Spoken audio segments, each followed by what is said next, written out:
The term terrorist is an empty distinction, designed for any person or group who chooses to challenge the establishment. This isn't to be confused with the fictional Al-Qaeda, which was actually the name of a computer database for the US-supported Mujahideen in the 1980s.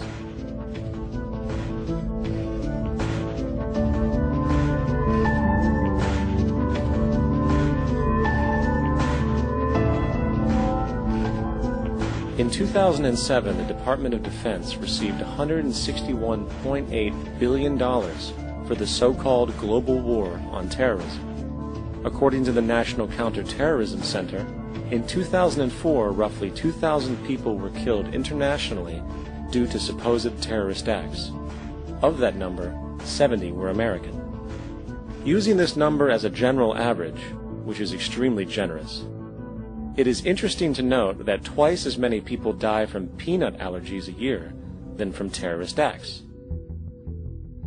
Concurrently, the leading cause of death in America is coronary heart disease, killing roughly 450,000 each year. And in 2007, the government's allocation of funds for research on this issue was about $3 billion.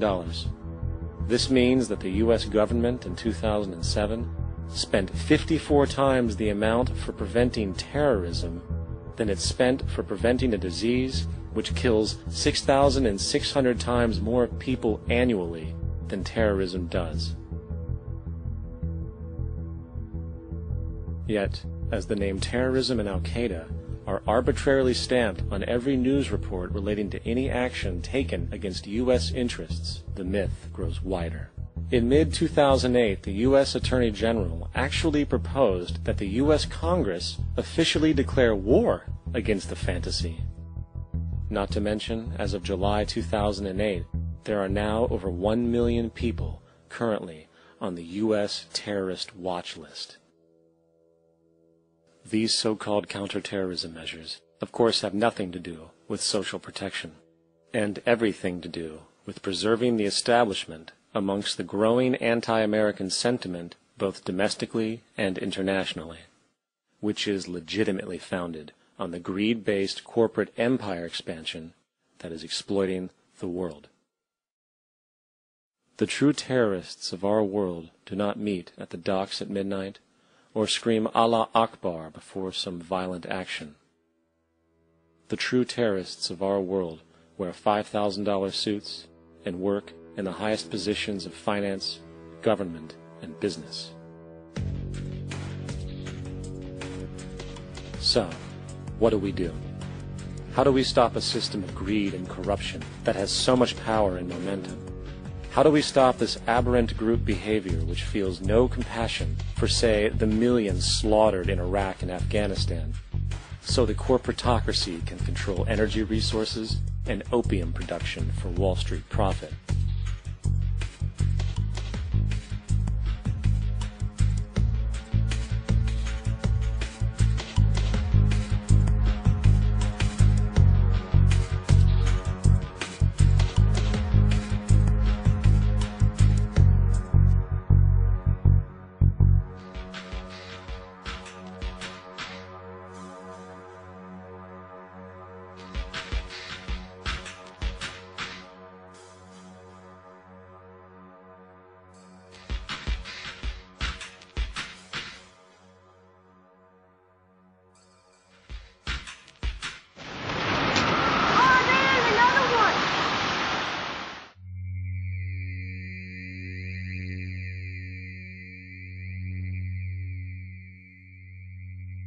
How do we stop a system of greed and corruption that condemns poor populations to sweatshop slavery for the benefit of Madison Avenue?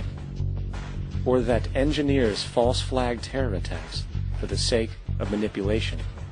Or that generates built-in modes of social operation which are inherently exploitative? Or that systematically reduces civil liberties and violates human rights in order to protect itself from its own shortcomings? How do we deal with the numerous covert institutions, such as the Council on Foreign Relations, the Trilateral Commission, and the Bilderberg Group, and other undemocratically elected groups which, behind closed doors, collude to control the political, financial, social, and environmental elements of our lives. In order to find the answer, we must first find the true underlying cause. For the fact is, the selfish, corrupt, power, and profit-based groups are not the true source of the problem. They are symptoms.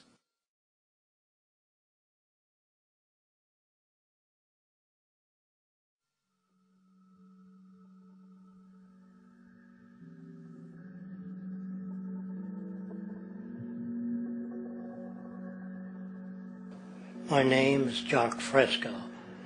I'm an industrial designer and a social engineer. I'm very much interested in society and developing a system that might be sustainable for all people. First of all, the word corruption is a monetary invention.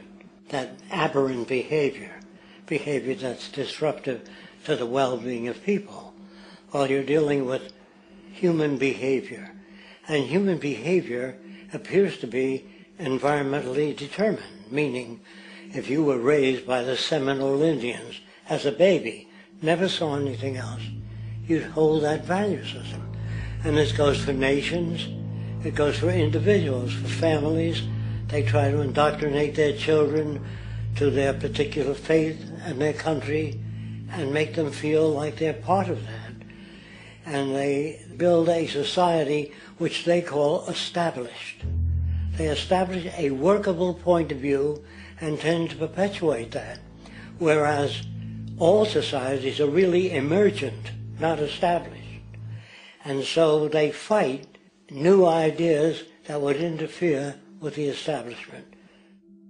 Governments try to perpetuate that which keeps them in power. People are not elected to political office to change things. They're put there to keep things the way they are. So you see, the basis of corruption is in our society. Let me make it clear. All nations, then, are basically corrupt because they tend to uphold existing institutions. I don't mean to uphold or downgrade all nations, but communism, socialism, fascism, the free enterprise system, and all other subcultures are the same. They are all basically corrupt. The most fundamental characteristic of our social institutions is the necessity for self-preservation. Whether dealing with a corporation, a religion, or a government, the foremost interest is to preserve the institution itself.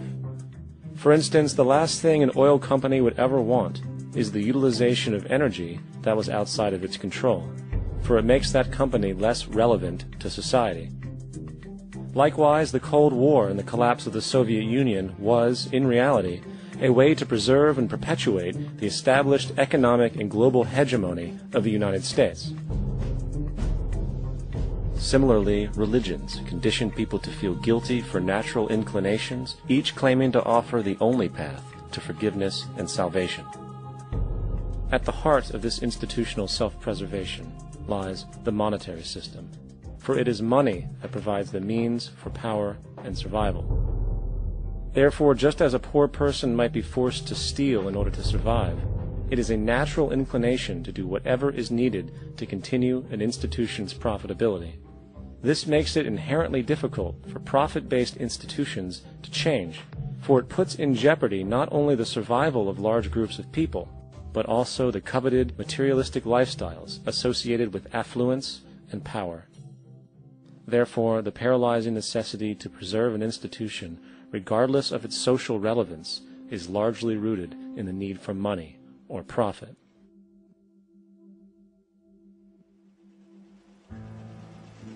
What's in it for me is why people think.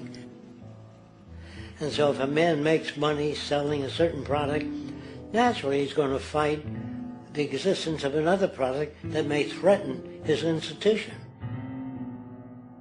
Therefore, people cannot be fair, and people do not trust each other. A guy will come over to you and say, I got just the house you're looking for. He's a salesman. When a doctor says, I think your kidney has to come out, I don't know if he's trying to pay off a yacht or whether my kidney has to come out. It's hard in a monetary system to trust people. If you came into my store and I said, this lamp that I've got is pretty good, but the lamp next door is much better, I wouldn't be in business very long. It wouldn't work. If I were ethical, it wouldn't work. So when you say industry cares for people, that's not true. They can't afford to be ethical.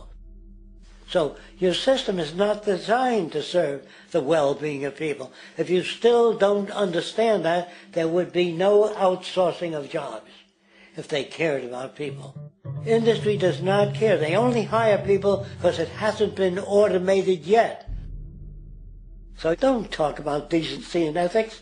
We cannot afford it and remain in business.